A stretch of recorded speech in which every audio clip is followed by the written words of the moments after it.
Picture this for a moment. It's early morning, you wake up, and before your feet even touch the floor, you're already thinking about it. That slight stiffness in your lower back, the way your knees feel when you first stand, the moment of hesitation before you walk to the bathroom just to make sure your balance is steady.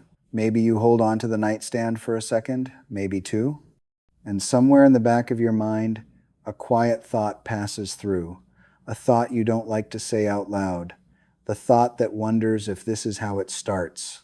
If this is the beginning of losing your independence, I want you to know something right now. Before we go any further, that thought is understandable, but it is not your destiny. I've spent years studying how the human body ages, how it adapts, and most importantly, how it can be gently guided back towards strength, stability, and confidence at any age. And what I've discovered may surprise you. Because in Japan, where people routinely live into their 90s and beyond while maintaining remarkable independence, the secret isn't aggressive exercise programs. It isn't long walks that leave you exhausted. It isn't pushing through pain or forcing yourself to keep up with fitness routines designed for people half your age. Instead, Japanese elders and Buddhist monks have preserved something far more valuable: a collection of simple, gentle movements that take only minutes each day. Movements that support your joints without straining them, that wake up your nervous system without overwhelming it, that improve your balance not through force, but through patience. These aren't exercises in the way most people think of exercise. They're daily rituals, small acts of care for your body that add up day after day, week after week, until you notice something remarkable. You feel steadier, you move more freely, that moment of hesitation in the morning begins to fade. Today, I'm going to walk you through 5 of these movements.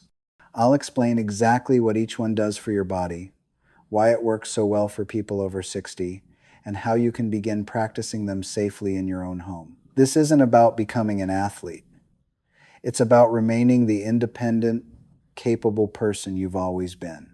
So if you've ever felt frustrated by exercise advice that doesn't seem designed for your body, or if you've worried that the only options are either pushing too hard or doing nothing at all, I want you to stay with me. There is a middle path.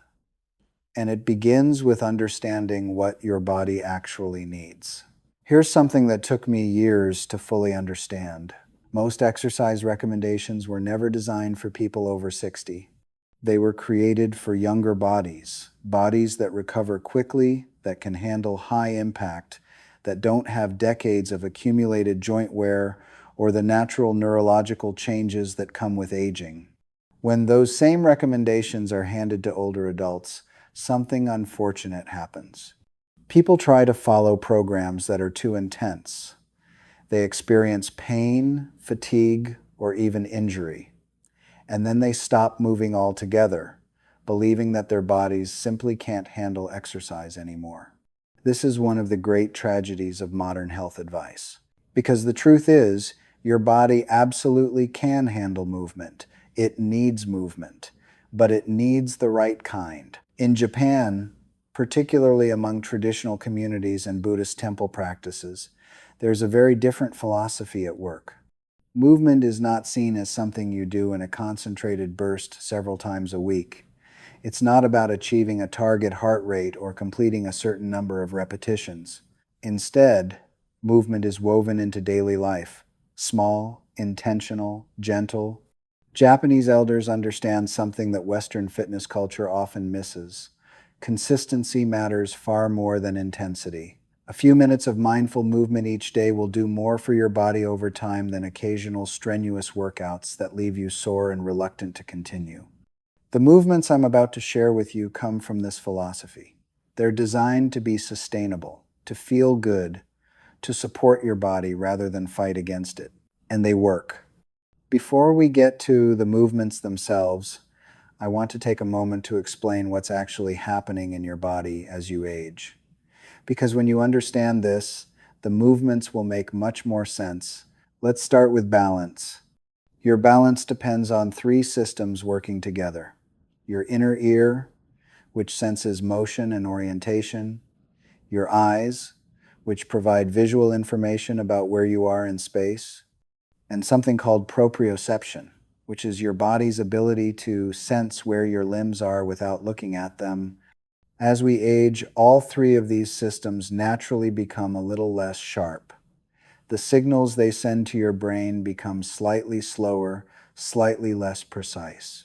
This is completely normal, and it happens to everyone. But here's the important part. These systems can be trained, they can be maintained, they can even be improved. The brain is remarkably adaptable, even in your 70s, 80s, and beyond. When you practice movements that challenge your balance in gentle ways, your nervous system responds. It becomes better at processing those signals. Your reactions become quicker. Your stability improves. Now let's talk about joints. Your joints are surrounded by a fluid called synovial fluid, which acts as a lubricant. When you move, this fluid circulates, keeping the joint nourished and mobile. When you don't move, the fluid becomes stagnant. The joint becomes stiff. This is why you feel stiff in the morning. Your joints haven't been moving for hours. The fluid has settled. Gentle, regular movement throughout the day keeps this fluid circulating. It maintains flexibility. It reduces stiffness and discomfort. Finally, let's discuss muscles and circulation. Muscles need regular activation to maintain their strength, but they don't need to be exhausted. Short periods of gentle use, repeated consistently, are actually more effective for older adults than long, tiring workouts. And when you move, your circulation improves. Blood flows more easily. Oxygen and nutrients reach your tissues more efficiently. This is the science behind why short, gentle movements can outperform intense exercise for people over 60. You're working with your body's natural processes, not against them. Now, let's learn the movements themselves. This first movement comes from a practice common in Japanese households, performed upon waking before getting out of bed. Japanese elders use this movement to gently signal to the nervous system that the day is beginning. It prepares the spine, awakens the muscles along the back, and begins the circulation of joint fluid throughout the body. Here is how you do it safely. While still lying in bed on your back, take a slow, deep breath. As you inhale, extend your arms overhead and reach toward the headboard while simultaneously pointing your toes toward the foot of the bed. Imagine you're making your body as long as possible. Hold this gentle stretch for 5 seconds while continuing to breathe. Then exhale slowly and release, letting your body relax completely. Repeat this 3 times. This movement helps your spine, your shoulders, your hips, and your ankles all at once. It sends a wake-up signal to your entire nervous system without any jarring motions. For an easier version, if reaching overhead is uncomfortable, simply focus on lengthening your legs and taking deep breaths. For a more challenging version, add a gentle side stretch by reaching your arms to the left while your legs angle slightly to the right, then switch sides. This second movement addresses something critical for balance that most exercise programs ignore entirely. Your feet contain thousands of nerve endings that communicate with your brain about the surface beneath you. Over time, especially if you wear cushioned shoes constantly, these nerves become less responsive. Your brain receives less information about where you are in space. Japanese elders, many of whom spend time barefoot or in minimal footwear at home, naturally maintain this foot sensitivity.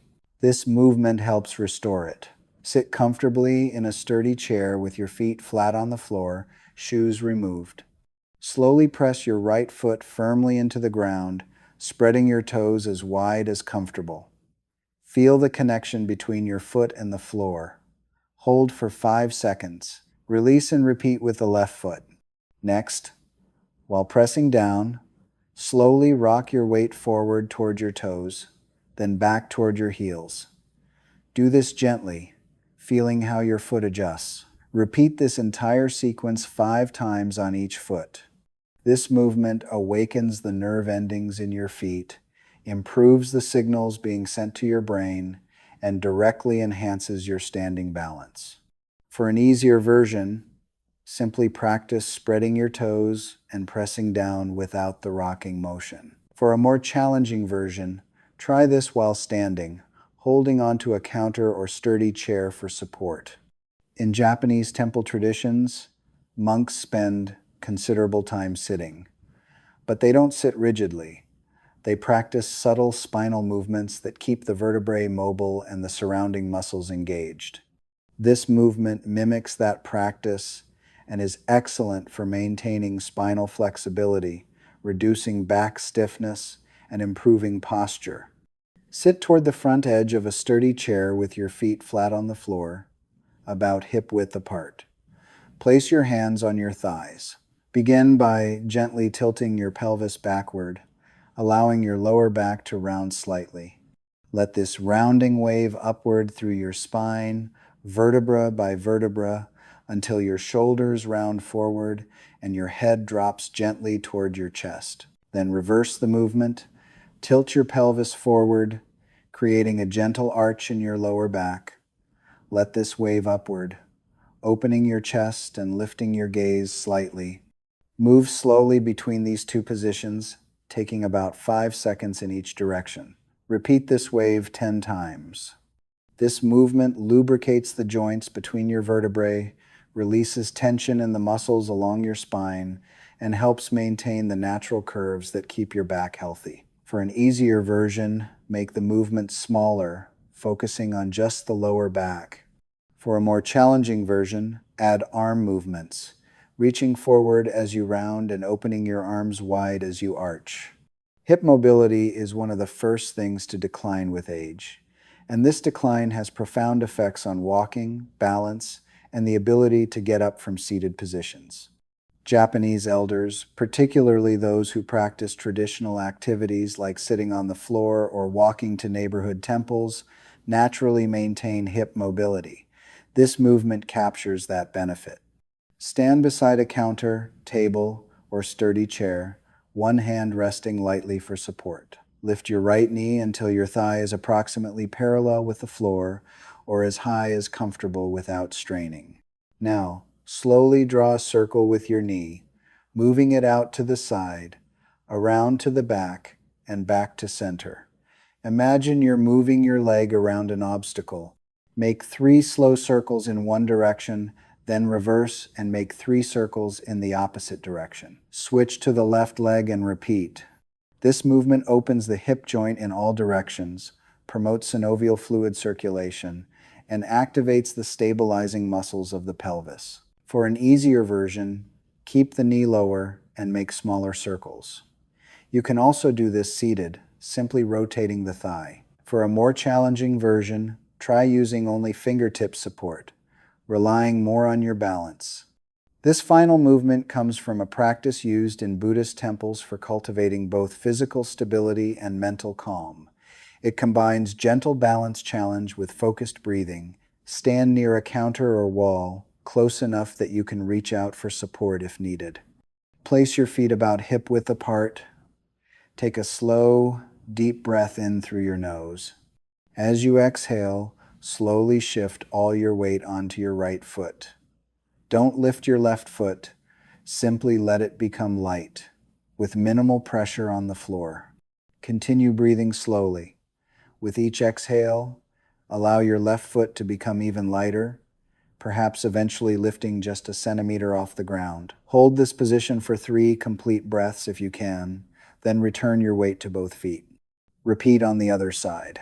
This movement trains your balance system gently and progressively. The breathing component activates your parasympathetic nervous system, reducing tension and allowing your body to find its natural stability point. For an easier version, keep both feet on the floor and simply shift your weight without lifting. For a more challenging version, try this with your eyes closed for a moment, relying entirely on your inner ear and proprioception. Now that you know the 5 movements, Let's talk about how to incorporate them into your life in a realistic, sustainable way. This is not meant to be another exercise program that demands an hour of your time. That approach is not what Japanese elders follow, and it's not what I recommend. Instead, here is a gentle weekly routine. Each morning, before getting out of bed, practice movement 1, the morning awakening stretch. This takes less than 2 minutes. Once you're up and seated for breakfast or morning tea, practice movement 2, the grounded foot press, and movement 3, the seated spine wave. Together, these take about 5 minutes. At some point during your day, perhaps before or after lunch, practice movement 4, the temple gate hip circles, and movement 5, the mindful breath standing balance. This takes another 5 minutes. In total, you're investing about 12 minutes spread throughout your day. This is the Japanese approach. Small amounts distributed consistently. After the first week, you may notice that the movements feel more natural. After 2 to 3 weeks, many people report feeling steadier, less stiff in the morning, and more confident in their movements. After a month or more, the real benefits emerge. Balance improves measurably, joints feel better, the hesitation that used to accompany standing or walking begins to fade. The key is consistency, not intensity. Missing a day occasionally is fine. What matters is returning to the practice and making it part of your daily rhythm. I want to leave you with something important. Falls and physical decline are not inevitable. They are not simply the price of growing older.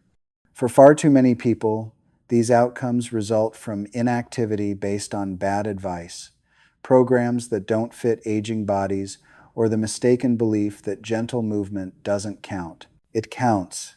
It counts enormously. Every time you practice these movements, you're sending a message to your body. You're telling your nervous system to stay sharp. You're telling your joints to stay mobile. You're telling your muscles to stay ready. This is how Japanese elders maintain their independence into their 9th and 10th decades, not through marathon exercise sessions, but through daily rituals of gentle care. You can do the same.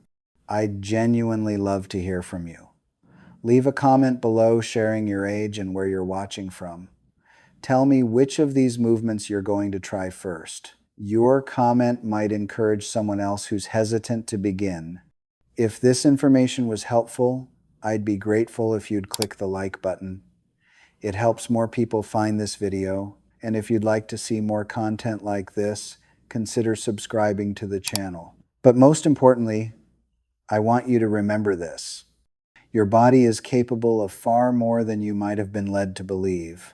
With the right approach, with gentle consistency, with movements designed for who you are right now, you can maintain your balance, your mobility, and your independence for years to come. This isn't about becoming someone different. It's about remaining yourself, capable and confident, for as long as possible. Start tomorrow morning. One gentle stretch before your feet touch the floor. That's all it takes to begin. Take good care of yourself. I'll see you in the next video.